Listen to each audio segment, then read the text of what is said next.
সারা বছর ভালো থাকার জন্য কি কি করব।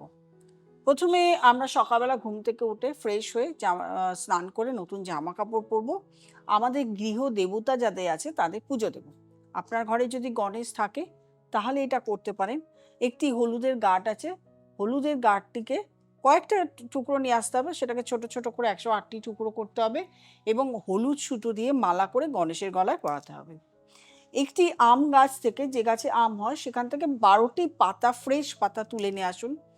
সিঁদুরের সঙ্গে তেল মাখান এবং হলুদ যেটা আপনি এনেছিলেন সেটাকে ডাস্ট করুন, জল দিয়ে মেশান।